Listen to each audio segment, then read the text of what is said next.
Good afternoon, Facebook world. Good to see you again. So, I'm coming to you, here I'll show you, live from the cemetery. Can you see that? Yeah, I'll show you the other side here. All those tombstones out there. I was going to do this outside, but it's pretty windy out, which we're going to talk about in just a minute. That plays into what I want to talk about. Hello, Cherie. Hello, Laura. Tuning in. But I want to give you some background as to why I'm sitting at the cemetery today. So, my wife and I live a couple miles away from this, and quite often we like to go for long walks. And it's a great opportunity to just kind of unwind, and oftentimes we'll leave the kids at home so that we can have adult discussions and we can talk about life and we can kind of catch up and just kind of process life together. And so we went for a walk last night, and we ended up here. And I'll be honest, like, a cemetery isn't usually like the place that I would choose to hang out. But for whatever reason, we turned off the road and came in here, and so we just kind of started walking up and down, you know, the little 2 tracks that you can drive through. And we started looking at tombstones and started reading the names, and you know, to be honest, there's several people buried here that I know, that I remember being a part of our church over the 20-some years I've attended our church. And then, of course, there are many names I don't know, or names of people that my wife's related to on down the line, and I've, you know, Kent City names, if you will. And then you come across a tombstone every now and then of, you know, a really young person that passed away, or a baby that passed away, and it's very sobering to come to the funeral, to the cemetery rather. And I think for me, particularly last night, it's what I needed. Because what it did for me was it put things in perspective. Our life prior to this virus has probably, I don't know if for you, but for me, definitely, it was 100 miles an hour in every direction. And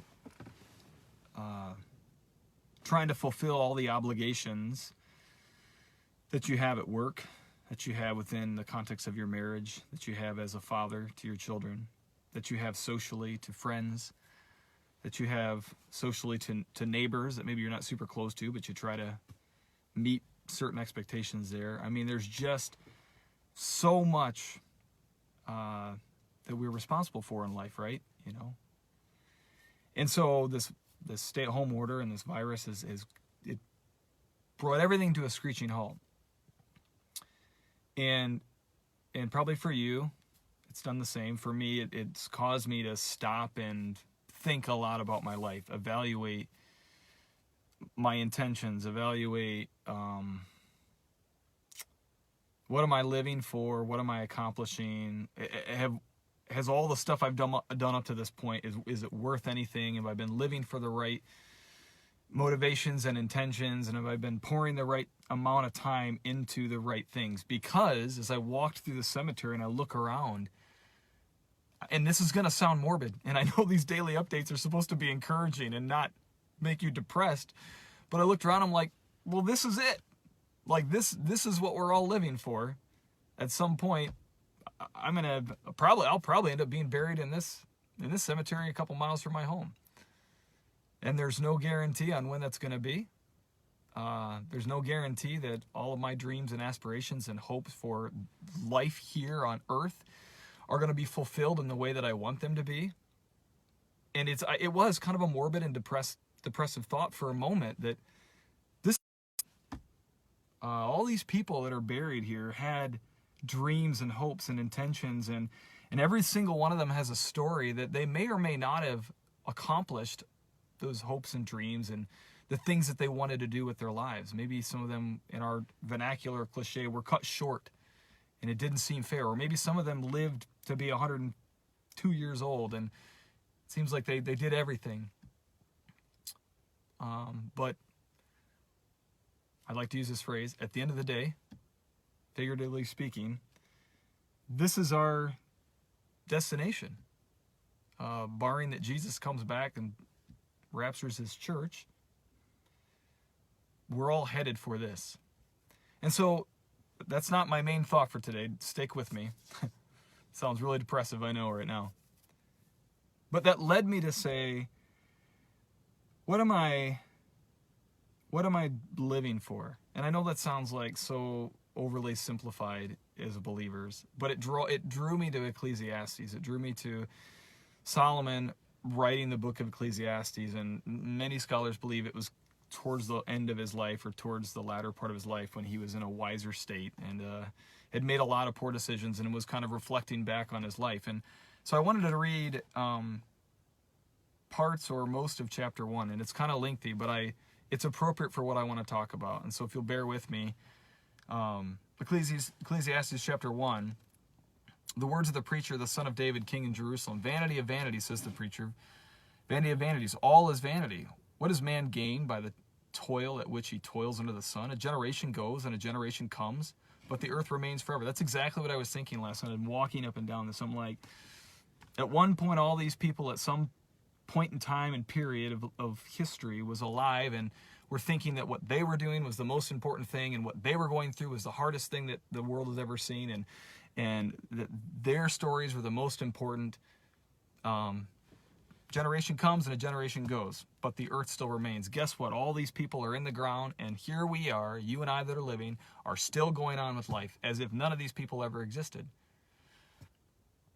Verse 5, the sun rises and the sun goes down. It hastens to the place where it rises. The wind blows to the south and goes around to the north. Around and around goes the wind. On its circuits the wind returns. All streams run to the sea, but the sea is not full. To the place where the streams flow, there they flow again. All things are full of weariness. A man cannot utter it. This part is so interesting. For those of you that are familiar with this, you know what's coming up. Latter part of verse 8, the eye is not satisfied with seeing, nor the ear filled with hearing. That describes us as humans, us as, particularly in this generation. There's never enough for us. It's never good enough. We never have enough in front of us. We're never satisfied with what we have. It seems that way anyways. I mean, virus or no virus, we will find something to fill our minds with, to fill our complaint columns up with. Verse 9, what has been is what will be, and what has been done is what will be done, and there is nothing new under the sun. Verse 10, is there a thing of which it is to said, see, this is new? It's already been in the ages before us.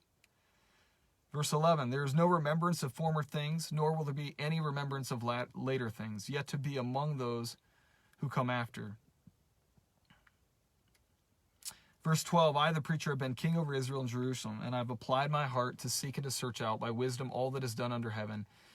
It is an unhappy business that God has given to the children of man to be busy with. I have seen everything that is done under the sun, and behold, all is vanity. And here's the part that I want to focus in on. Thank you for bearing with me as we read through all this, because I think it's important, it's valuable. All is vanity, and it's a striving after the wind. Other versions say it's a chasing after the wind. And I thought about, again, I'll show you out here. I mean, you can kind of see the trees are moving here. If you see some of these flags, American flags out there, you can see the evidence that the wind is out there, right? It's moving stuff. And I thought, man, it would be kind of entertaining if I just went outside and I set my phone up and you saw me flash in and out of the screen trying to chase the wind, trying to catch the wind. Obviously, that's a ludicrous thought, and it's silly. And I would look ridiculous. And I was going to do it, to be honest with you, but there have been cars that have come in and out of here. And so I'm very mindful that there are people here. And I don't know what people would think. And I honestly don't want the cops called on me. So I'm not going to do that. But boy, it would be a good laugh to see how foolish I would look to try to catch the wind. Because I can't do it. And I think that's why Solomon uses this example. Because all of our chasing after all this stuff, and he goes on to talk about all the things that he did and how wise he was and how powerful he was and how rich he was and all the experiences he had. And at the end of the day, it meant nothing. It meant nothing in and of itself to have that wisdom, to have those experiences, to have those resources, to have those possessions, to have those riches, to have those relationships, if it was meant solely to try to bring him satisfaction apart from God himself. And so that's what brought me here today and evaluating my own life. What am I chasing after? And that's my question today. What are you chasing after right now? And I have 3 specific questions to answer this question. How do you know if you're chasing the wrong thing? Because I think that is a big... Kelly, do it. They'll be gone tomorrow. Chase. I'm not going to chase the wind. But my question is, how do I know if I'm chasing the wind? Is there some way I can maybe kind of ask myself that? Now, I'm going to tell you right now, I love you. I love our church. I love America. I don't know if I vote conservatively. I'll throw all that out there. Just so you know. I've said it. It's live. It's recorded. You know it, okay? But the questions I'm going to ask are going to offend some of you. I think they might. I'm not trying to be offensive. I don't think as believers our job is to be intentionally offensive. I do believe Jesus said we're going to offend people by simply living out our convictions. But I don't believe the spirit of what Jesus is saying when he talks about that is that we're trying to make people angry, that we're trying to rub it in their face. These questions are not meant for that. So hear my heart. My heart is these are the questions I ask myself. How do I know if I'm chasing the wind? And based on the current climate of everything going on, these are the questions I thought through. First of all, this one won't offend you, I don't think. Am I chasing things that are only bringing temporary fulfillment? Like as I evaluate my life and evaluate what I'm living for, where I pour my time and my resources, my energy, are they predominantly things that are solely centered on things that are they're just trying to make me happy and trying to bring me creature comfort in my life? I'm not saying having those things are wrong. What I'm saying, if those are the center of what I'm chasing and those apart from God, because Solomon goes on to say in chapter 2, verse, I think, 24, there's nothing better than to eat, drink, enjoy your life, enjoy the lot God has given you, and recognize it's from him and enjoy it. So that's a great thing, right, to have that stuff. But if that's the center of what I'm chasing right now, I might be chasing after the wind. And those things take precedence over pursuing the eternal God and pursuing what it looks like to edify him, then those are probably the wrong things to chase. But the second one, and this is why it might get a little controversial, and that's not my heart, but just listen. Am I more concerned about being known as a citizen of heaven or a citizen of the United States? When people interact with me right now, when I evaluate my social media presence, when I evaluate my interaction with my neighbor, when I bump into somebody that I haven't seen because I've been in exile for 8 weeks, where does our conversation go? Is it instantly to a place of me touting my American rights and the importance of being an American?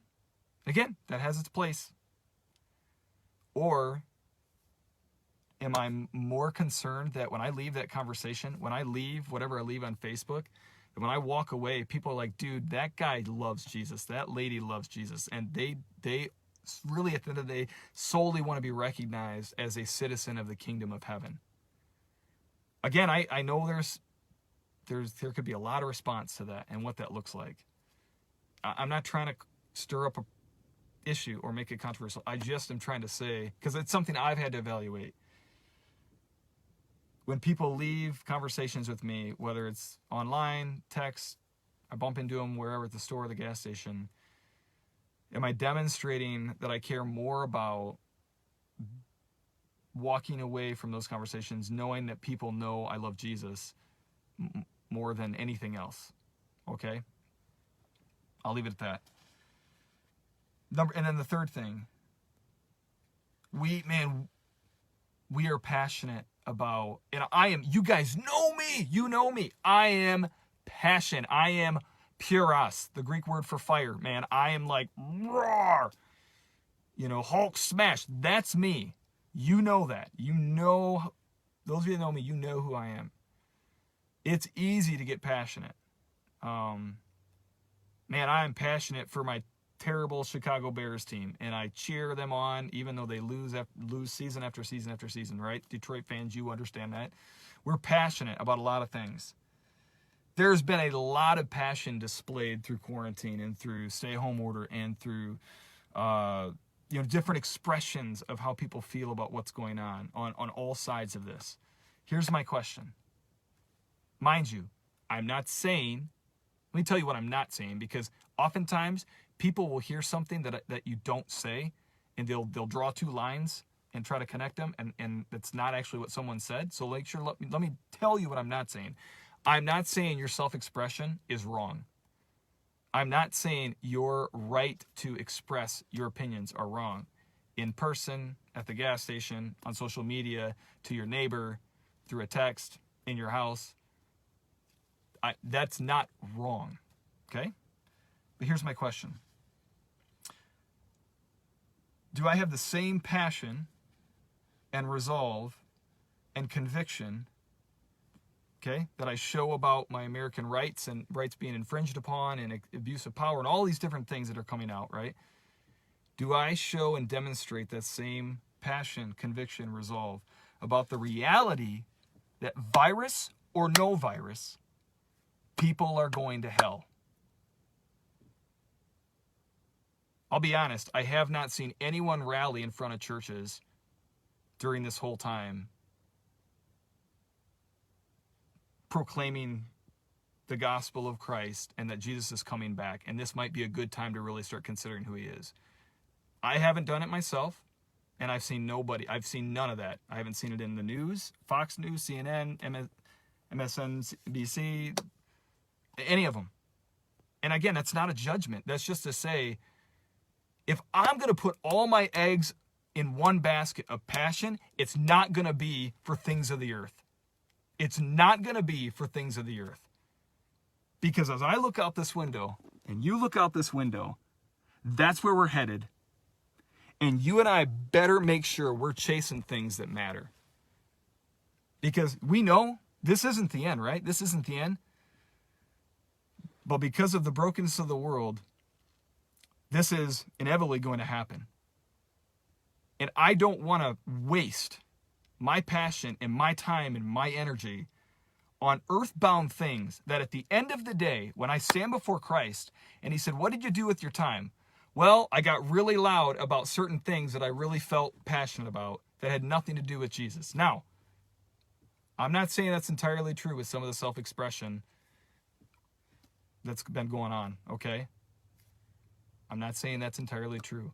But for me, man, if I'm going to devote time and energy and passion into something, I want to be able to clearly articulate that if I'm going to get angry about anything, or if I'm going to get upset about anything, man, I really want to make sure that that people know Jesus.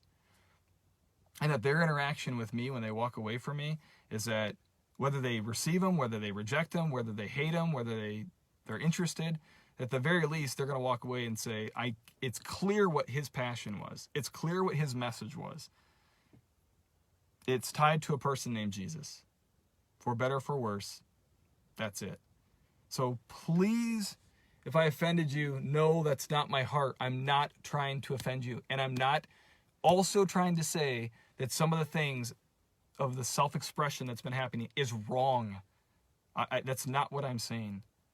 What I'm saying is I hope that I'm known personally for devoting those types of energies and passions into Christ. For me personally, I think that's more valuable. So that's all I got. Hopefully you don't hate me and you don't crucify me over these questions. If you do, so be it. I get to preach this Sunday, so there'll be more of it. Just kidding. Let